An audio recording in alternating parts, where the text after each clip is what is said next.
Glória a Deus, igreja.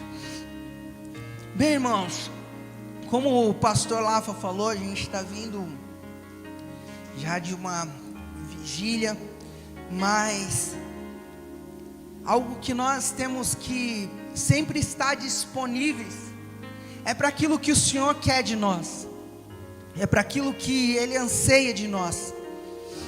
E nós estamos vivendo hoje um dia importante, não só para os cristãos, mas para o calendário mundial. A Páscoa em seus diferentes significados, seja para o paganismo, seja para o cristianismo, seja para o judaísmo. Todas elas levam a um entendimento específico, a uma data específica. Segundo o primeiro calendário que existiu no mundo, ou a primeira ordem, a primeira ordenança, que veio do judaísmo, ou do povo hebreu. E através disso as culturas foram se propagando, foram se criando rituais, culturas, entendimentos. E é óbvio que ao passar do tempo, nós vemos o significado de algumas festas sendo distorcidos ou sendo distorcidas. E não foi diferente também com o significado da Páscoa. Nós, enquanto cristãos, temos que ter plena consciência de tudo aquilo que nós praticamos, das festas que nós comemoramos. Porque, irmãos, eu não sei vocês, mas muitas vezes nós vemos cristãos comemorando também uma festa pagã, qual seja o Halloween, e muitas vezes comemorando com simples significado. É bonitinho, eu vou fantasiar meu filho, e nós não sabemos o significado por detrás dessas festas. Irmãos, entenda que o inimigo, ele é sutil. Ele não vai fazer as coisas para que você tenha o pleno entendimento do que você está praticando, mas muitas vezes as suas práticas vão estar ali subvertendo os princípios pelos quais o Senhor te chamou, ou pelo qual o Senhor te criou. E eu queria falar um pouco sobre o significado da Páscoa. E o título dessa mensagem é A Verdadeira Páscoa. E para nós entendermos o significado da Páscoa, para nós compreendermos o que é a Páscoa para o cristão, nós precisamos primeiro entender quando ela foi criada. Nós precisamos voltar para o significado da Páscoa para o povo hebreu, ou para o povo judeu que hoje nós conhecemos. Só que a verdade, irmãos, é que muitas vezes é necessário para nós compreendermos a Bíblia a fundo, para que nós não sejamos ignorantes quanto à palavra do Senhor. A palavra vai dizer que o povo de Deus, ele perece por falta do quê? De conhecimento. Sabe por quê? Muitas vezes nós nos esforçamos em concluir uma faculdade, de repente de engenharia, nós queremos ser o melhor engenheiro, nós queremos concluir uma faculdade de direito para de repente ser o melhor juiz, ser o melhor advogado. E por que com Cristo nós negligenciamos a sua palavra? Nós não tiramos o tempo para aperfeiçoar, para sermos bons cristãos, para sermos bons manejadores da palavra, para que o inimigo não venha nos roubar nos detalhes sutis. A verdade é que o inimigo, ele não tem pressa de te levar para o caminho de perdição. Sabe por quê? Porque ele vem trabalhando para enlaçar o homem, para fazer o homem perder a sua salvação, a humanidade perder a sua salvação, não há 2 dias, não há 1 mês, não há 1 ano, mas desde o princípio, desde o jardim do Éden, quando Deus queria estabelecer um relacionamento para com a sua criação. E eu queria rapidamente tentar te levar ao entendimento que quando nós falamos sobre o plano original do Senhor, sempre quando nós falamos sobre a história da humanidade, sobre o que Cristo, sobre o que Deus quer de nós, nós sempre vamos ver esses 4 pilares se repetindo, desde o Gênesis até o Apocalipse. E nós vemos que a Bíblia, ela pode ser dividida nesses 4 pilares que vão se repetindo em ciclos, em mais ciclos. Qual seja o plano original de Deus, que é o relacionamento. Nós vemos que a Bíblia, se nós dividirmos ela em o plano original de Deus, que é o relacionamento, nós vamos ver logo em seguida a perdição do homem, que é ele querendo viver a sua independência para com Deus. Nós vemos a tentativa de resgate do Senhor lá no Antigo Testamento, quando ele tenta resgatar um povo que ele chamou para si, e no Novo Testamento ele ainda tentando resgatar toda a humanidade ou toda a criação. E por fim nós vemos a obra perfeita ou a redenção perfeita de Cristo na cruz do Calvário. E nós vamos ver, seja através no Novo Testamento, a eficácia ou a aplicação das simbologias ou dos prelúdios que foram se fazendo ao longo da história do povo, ou seja, o prenúncio desde Gênesis sobre a história da salvação. E é incrível como a Bíblia, ela sempre vai apontar para o futuro ou para a obra que Cristo iria fazer na cruz do Calvário. E nós vamos sempre ver esses 4 pilares se repetindo ao longo da história. Irmãos, é interessante nós entendermos que Deus, ele trabalha com um calendário, ou com um padrão, ou com um ciclo, porque nós começamos a entender e compreender o real propósito do plano original, ou do plano de salvação, ou do plano da redenção de Cristo para a humanidade. E qual é esse padrão? Qual é essa mensagem que desde o início, desde Gênesis, ela vem sendo anunciada? O relacionamento do seu Criador para com a sua criatura. E nós vemos que o padrão de Deus sempre foi estabelecer um relacionamento para com os seus. Em Gênesis nós vemos o homem estando ali no jardim do Éden, não lhe faltando nada, e mesmo assim ele querendo se tornar independente. E porque nós, seres humanos, nós temos esse péssimo hábito de termos tudo ou estarmos com aquele que é tudo para nós, e nós sempre queremos recair no deslize, ou sempre queremos algo mais, ou sempre queremos ser independente. E a verdade é que o padrão do homem foi que ele sempre tentou ser senhor de si mesmo e detentor da sua herança. Uma herança que não era sua, uma herança que a princípio foi gerada para que ele desfrutasse e não para que ele gastasse. E nós vemos esse padrão aonde Deus, ele sempre quis estabelecer um relacionamento. Há um tempo atrás eu vi em um podcast uma pessoa, um pastor e um historiador também, que ele trouxe um significado de uma maneira tão simples. Muitas vezes nós estamos servindo a Deus com medo de ir para o inferno. E esse pastor Rodrigo Silva, ele disse que o inferno, ele não foi preparado para a criação, para a humanidade. Ele foi preparado para Satanás e os seus. E muitas vezes nós estamos servindo a Deus com medo de ir para o inferno, quando na verdade o inferno não é destinado para nós, irmãos.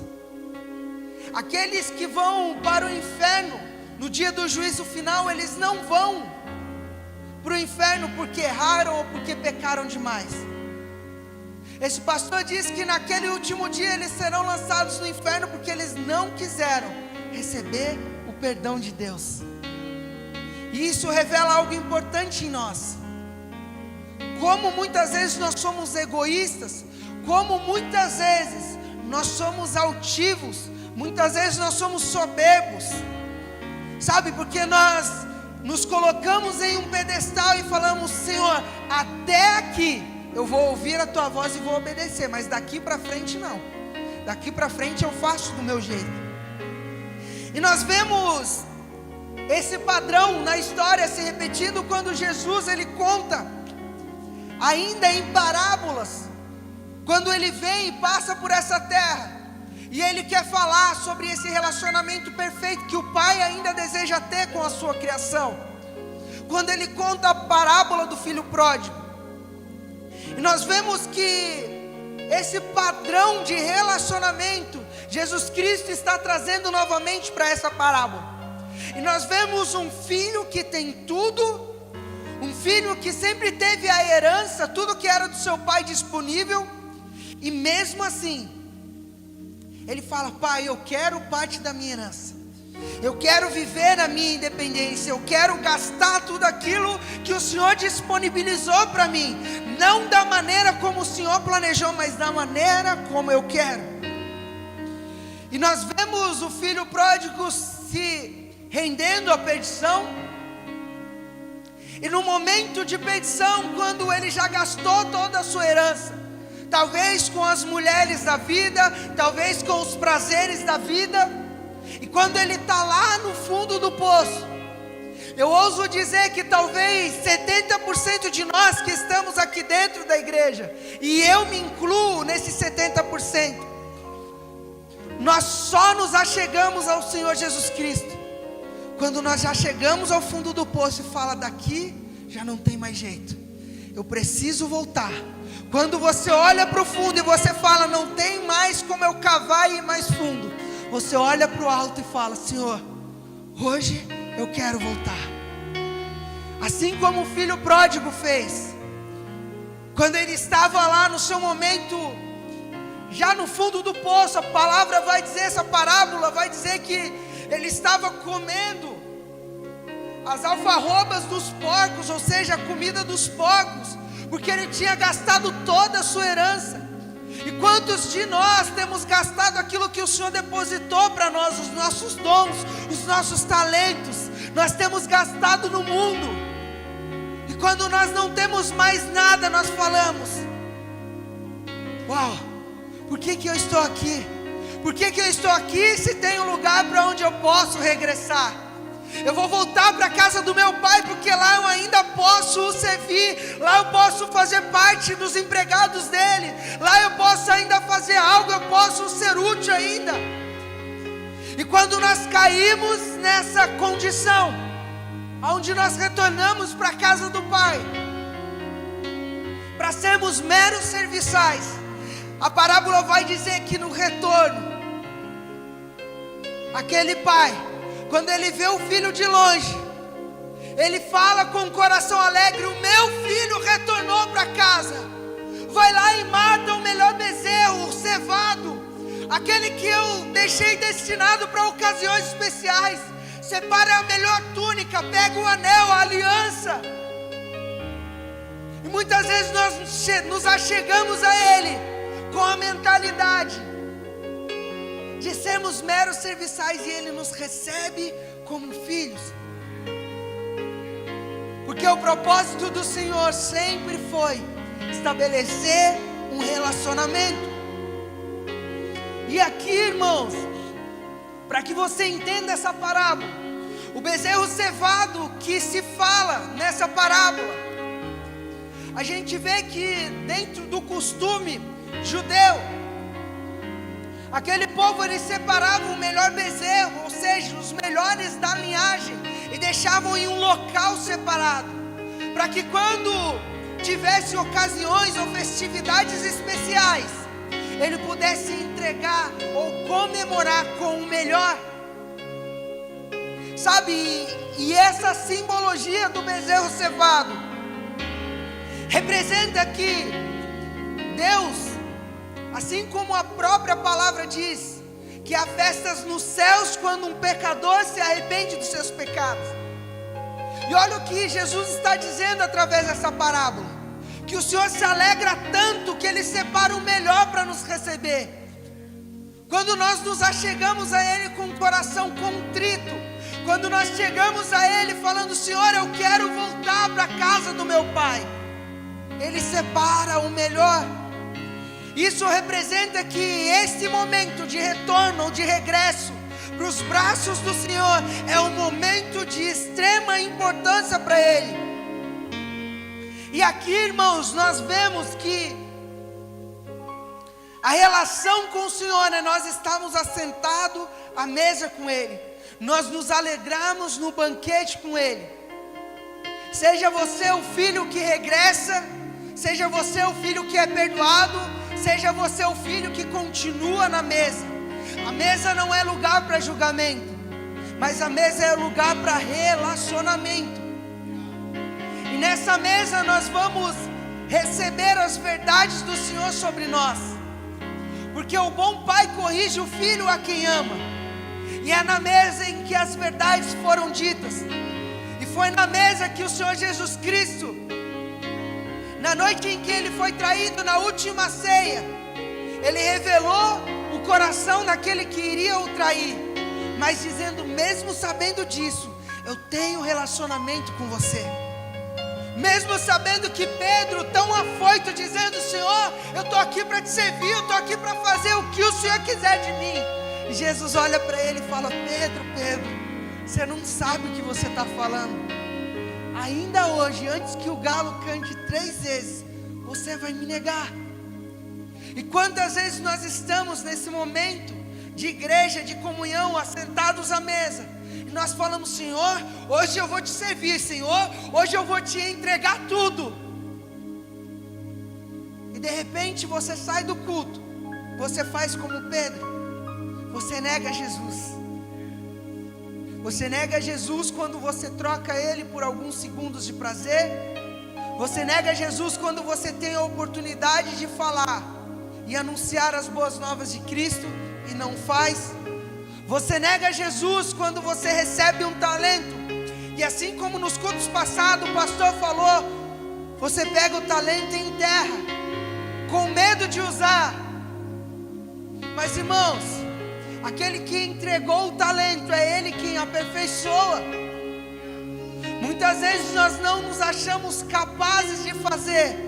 Nós olhamos para o talento ou para a quantidade que Ele depositou nas nossas mãos e nós falamos: eu não sou capaz. Sabe, há 8 anos atrás eu olhava para os talentos que o Senhor colocou na minha mão e eu dizia: Senhor, eu não sou capaz. Eu só sou um jovem viciado retornando para o teu altar. Senhor, eu não sou capaz. Como um dia eu vou estar anunciando, falando da tua mensagem? Senhor, eu não sou capaz. Sabe, quando eu olhava cada um daqueles talentos, e eu olhava e falava: Senhor, eu não sou capaz. Até um dia em que o Espírito Santo do Senhor me visitou e falou: Senhor, de fato, olhando para as minhas mãos, para os tesouros, eu não sou capaz. Mas é o teu poder em mim que aperfeiçoa-me nas minhas fraquezas.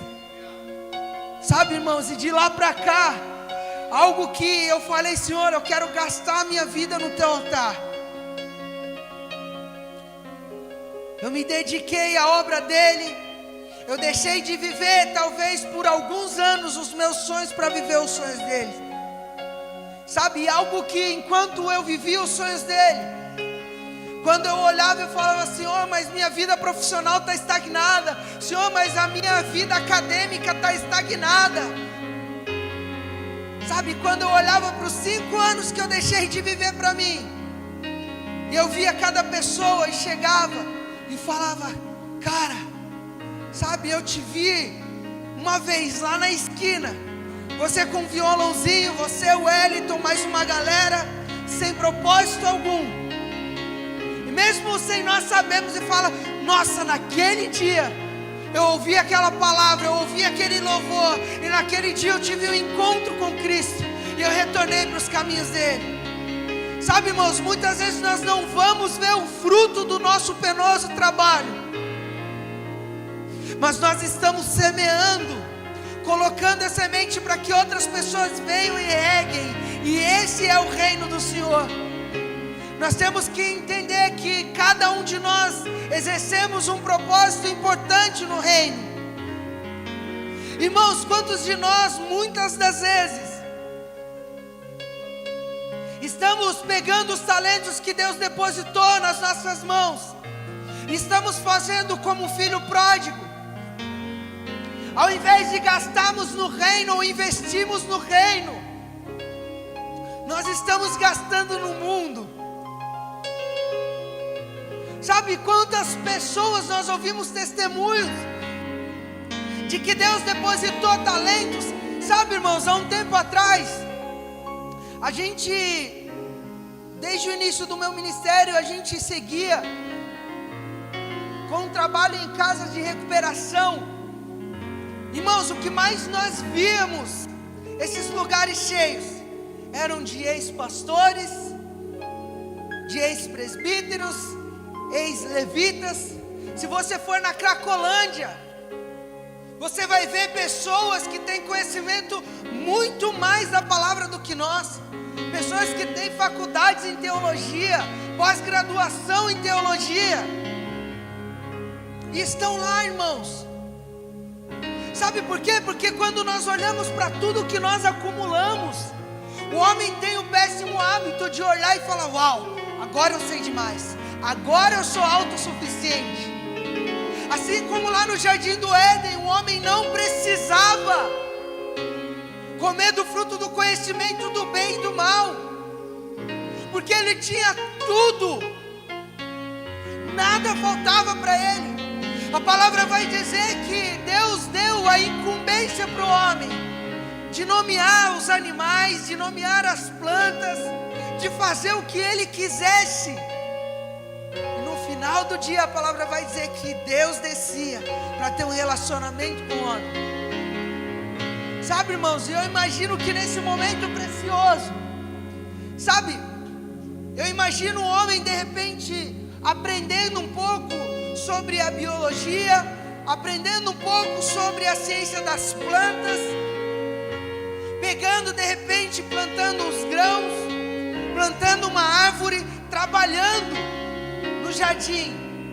E no final do dia, quando chega o momento de descanso, Deus desce e fala: e aí, filho, como foi o seu dia? O que você produziu? Quais animais você nomeou? Sabe, irmãos, algo que, se você perguntar aqui para algumas pessoas que perderam seus pais, perguntar: você queria ter 1 minuto a mais de mesa ou de conversa com seu pai?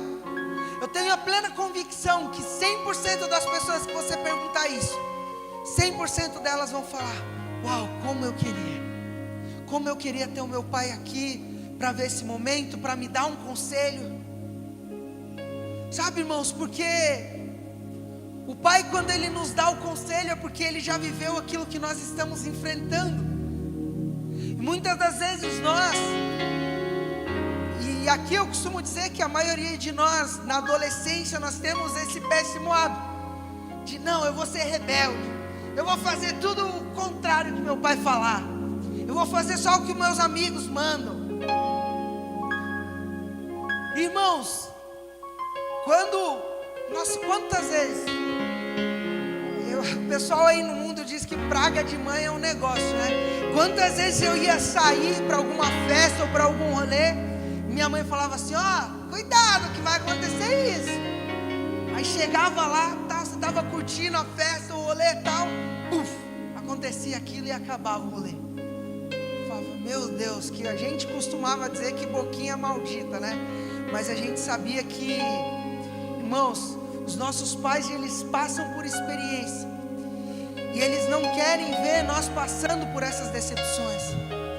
Quantas vezes nós, seja homens ou mulheres, na fase da adolescência, nós vamos lá e falamos: não, eu vou fazer assim no meu relacionamento, eu vou fazer assado.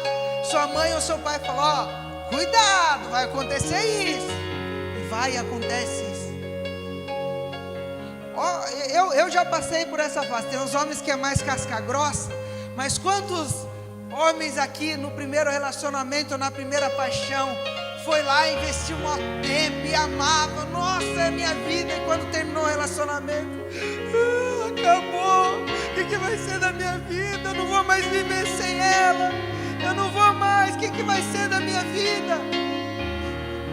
Irmãos, e a verdade é que a vida sempre continua, mas os nossos pais nos avisaram.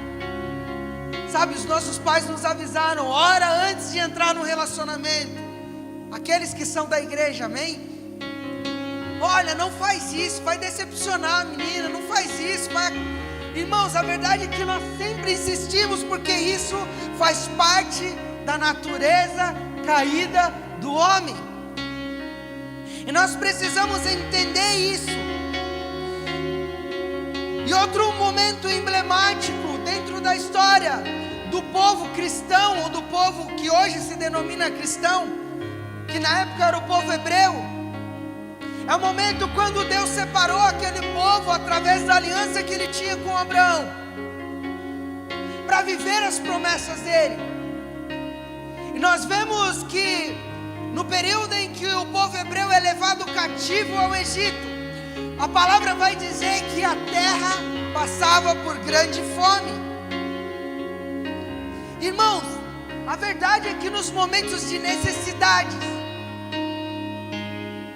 aqui dentro dessa passagem o Senhor destinou eles para um propósito específico para o Egito, para receber um alimento, para passar um tempo sazonal, um curto período de tempo no Egito.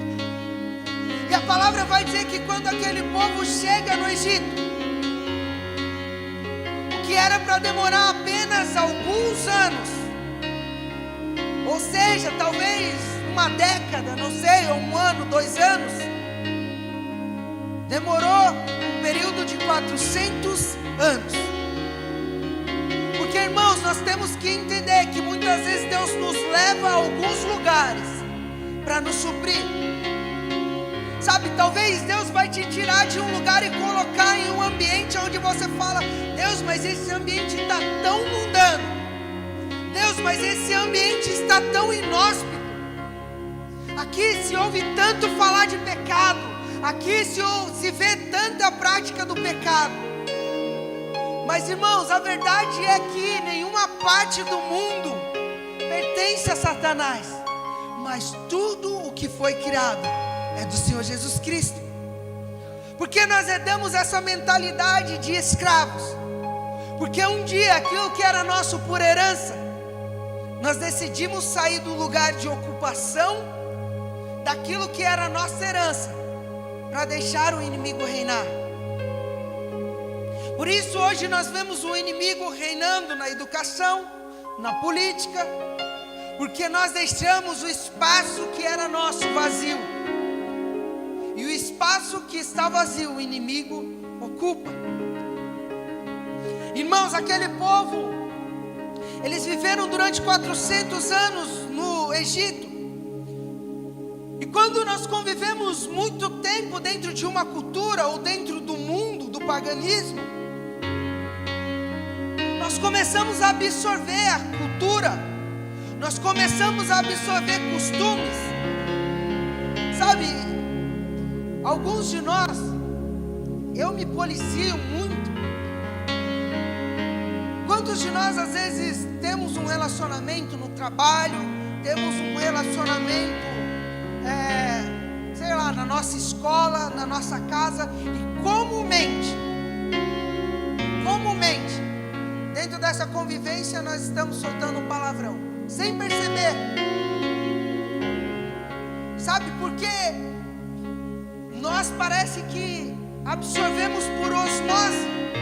E aqui entrou o que nós denominamos de sincretismo religioso do povo hebreu. Ou seja, um povo que era separado por Deus, um povo que sabia da sua aliança. Em um curto período de tempo, que era para eles somente se alimentarem e saírem daquele lugar. A palavra vai dizer que eles passaram 400 anos. E nesses 400 anos eles foram se deixando ser absorvidos por essa cultura. Eles começaram a servir outros deuses. Eles começaram a não mais considerar o que era pecado como pecado. Sabe por quê, irmãos? Porque eles foram absorvendo no dia a dia. E quando aquele povo toma ciência de que, uau, agora nós precisamos sair desse lugar, porque lá em algum lugar tão longe, uma pessoa improvável foi chamada para ser libertador do povo. E quando ele aceitou esse chamado, não na primeira vez, porque ele falava: Senhor, eu não sou capaz, Senhor, eu não sei falar, Senhor, eu sou gago, Senhor, como eu vou fazer? E nós vemos que esse homem, representando a figura de Cristo, ele é chamado para libertar o povo do Egito. E quando ele gera essa consciência no povo de que eles precisam ser libertos daquela cultura, que eles precisam parar de depender daquilo que o mundo propõe, daquilo que Satanás oferece, aquele povo cai na consciência. E a palavra vai dizer que o líder daquela nação, que foi chamado para ser o libertador, vai até o faraó e fala: Faraó, eu preciso que você libere esse povo. E lá, durante aquele período, 400 anos, eu imagino que aquele povo se multiplicou de maneira tão grande. E faraó fala: não, vocês não vão sair para adorar.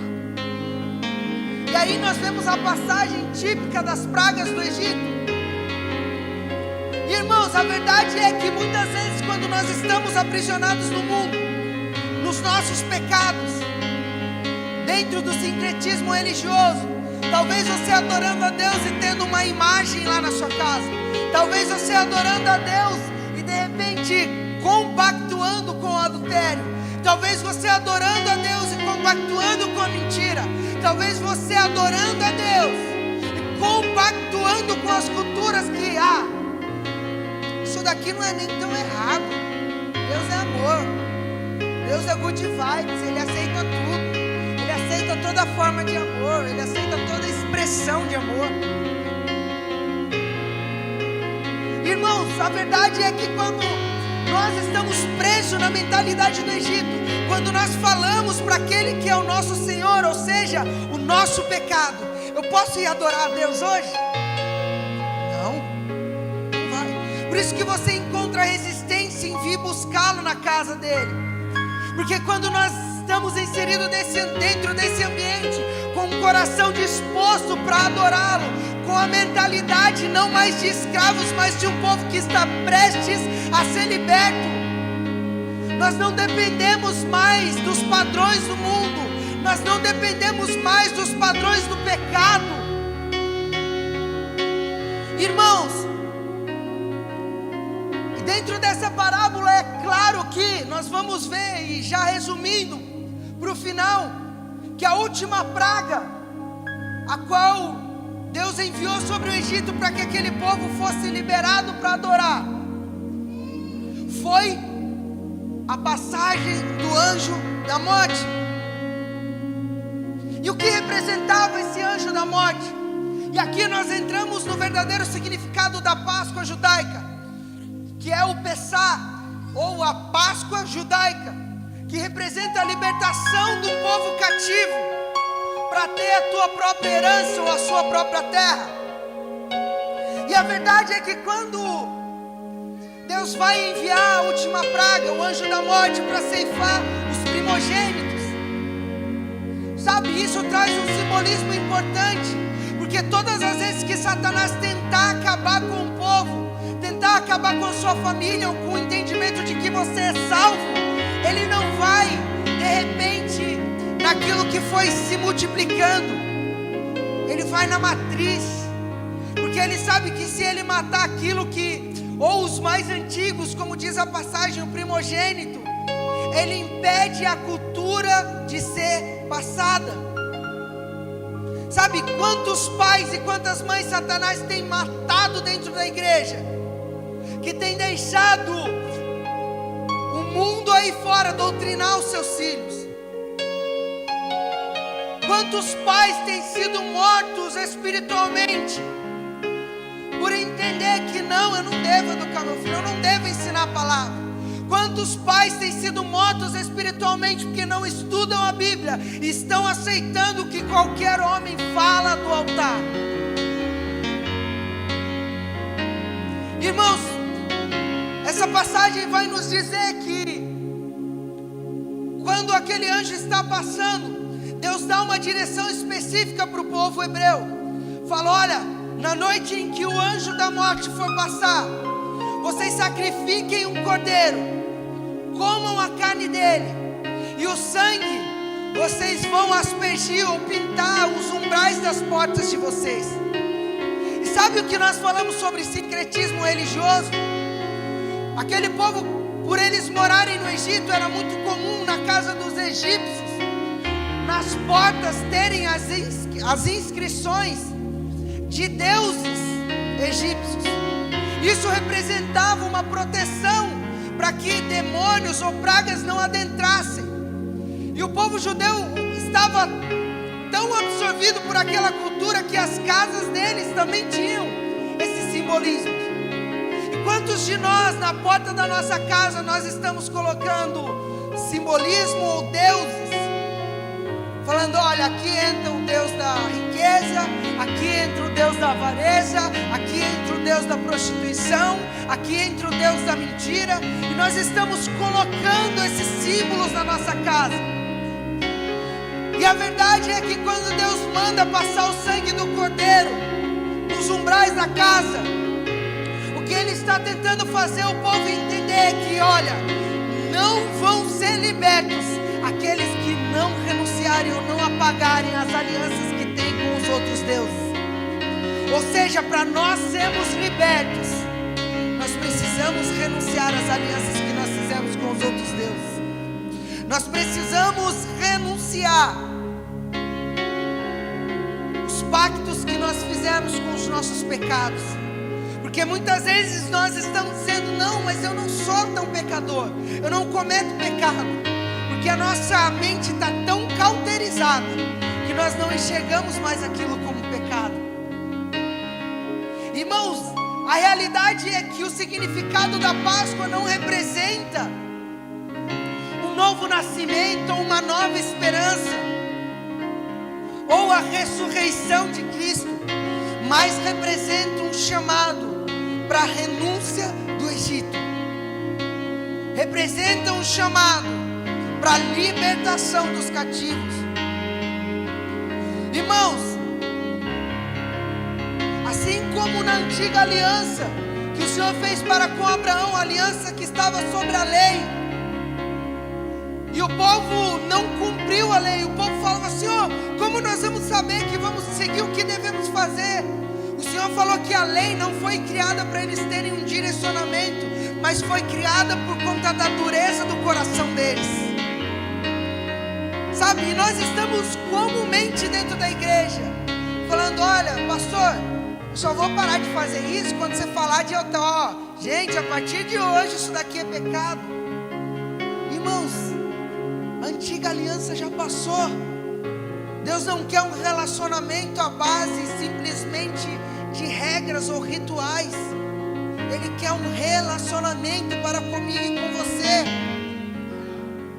E a nova aliança do Senhor Jesus Cristo, no Novo Testamento nós vemos que Jesus, Ele não vem para quebrar a antiga aliança, mas Ele vem para cumprir a palavra de Deus.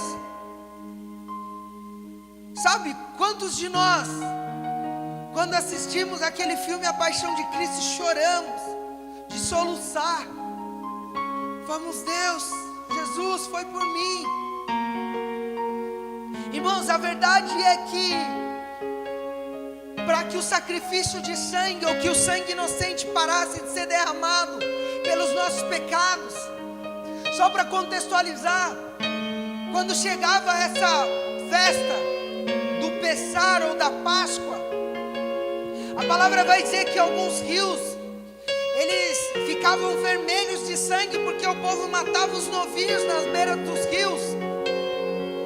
Irmãos, eu não sei você, mas quanta dó daria de todas as vezes, imagina hoje, todas as vezes que você for lá pecar, você tem que sacrificar um cordeirinho. E Jesus Cristo, Ele vem para ser essa figura, o Cordeiro Imaculado, o Cordeiro Perfeito. Sabe, Ele vem para que o sangue de um inocente não seja derramado. Sabe, porque a sentença de morte que estava sobre nós, Ele vem para falar como um cordeiro vou me entregar no lugar deles, para que nenhum sacrifício de sangue mais seja feito. Eu vou me entregar na cruz do Calvário. Sabe, para nós finalizarmos, eu quero te convidar a abrir a sua Bíblia comigo em Isaías 53.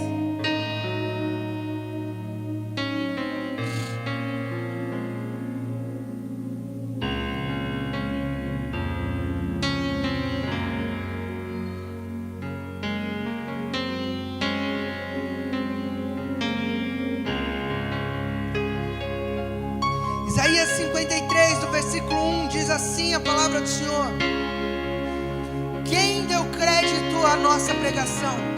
E quem se manifestou o braço do Senhor?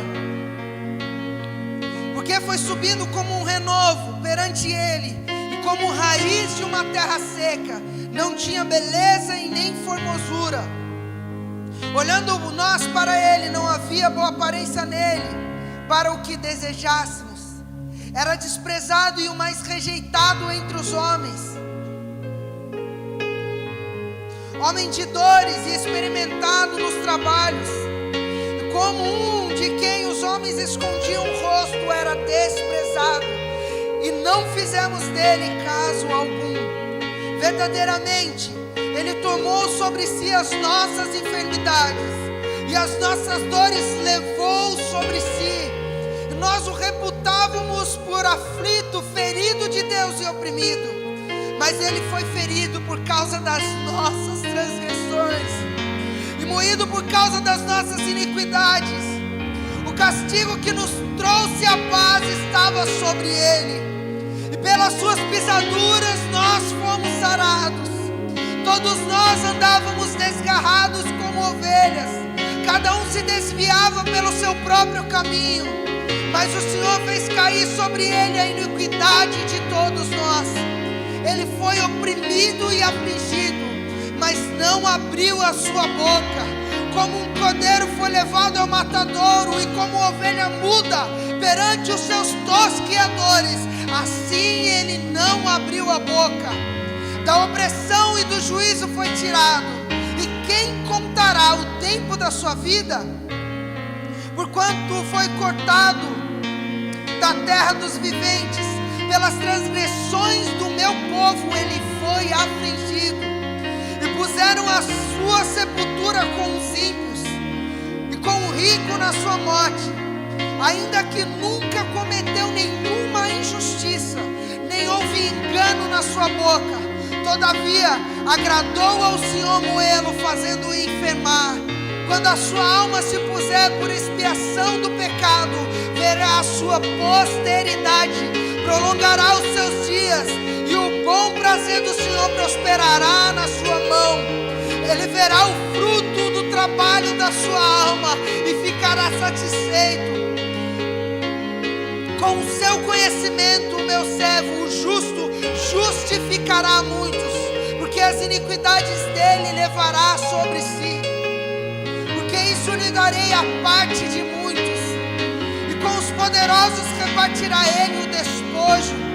Porquanto derramou a sua alma na morte, foi contado com os transgressores, mas ele levou sobre si o pecado de muitos e intercedeu pelos transgressores.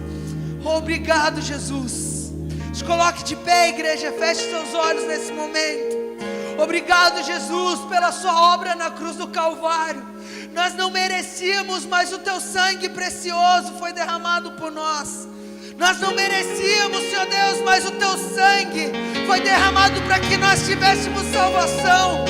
Nós não merecíamos, Senhor Deus, porque o pecado que o Senhor levou sobre o seu corpo era para ser nosso. E o Senhor nos justificou, nos livrou das dores que éramos para sofrer. Pelo amor de Deus Pai, Ele entregou Jesus Cristo como um sacrifício agradável. Ele foi a propiciação pelos nossos pecados. Jesus Cristo foi o Cordeiro Pascal. Ele foi o Cordeiro que representa a morte, que venceu a morte. Ele foi o Cordeiro que pegou a chave da morte, que declarou na cruz do Calvário: a morte não terá mais poder sobre eles, porque hoje o meu sangue compra toda a posteridade. Foi por mim, foi por você que Ele derramou o sangue precioso. Ele venceu a morte para que nós não fôssemos vencidos por ela, para que nós pela eternidade reinássemos com Ele. Jesus Cristo, quando Ele vai ter a sua última ceia com os seus discípulos, em um momento importante, na última ceia, Jesus Cristo, Ele vem renovar o significado da Páscoa. E nós, enquanto cristãos, não temos mais que comemorar a morte de Cristo na cruz do Calvário. Nós não temos mais que comemorar a ressurreição dEle. Mas nós temos que comemorar a ceia dEle como um memorial, para que nós pudéssemos lembrar do sacrifício que Ele fez na cruz do Calvário. A ceia, então, ela vem substituir o significado da Páscoa. Não mais morte, não mais entrega, mas relacionamento. A última ceia do Senhor, ela vem para lembrar o que Ele estava prestes a fazer por toda a humanidade: derramar o seu sangue na cruz para perdoar os nossos pecados. Jesus, naquele momento, Ele pega dois símbolos associados à Páscoa e dá-lhes um novo significado, como uma forma de nós lembrarmos o seu sacrifício. E em Lucas 22, 17 ao 20 diz: e tomando um cálice, havendo dado graças, disse: recebei e repartirem entre vós, pois vos digo que de agora em diante não mais beberei do fruto da videira, até que venha o reino de Deus.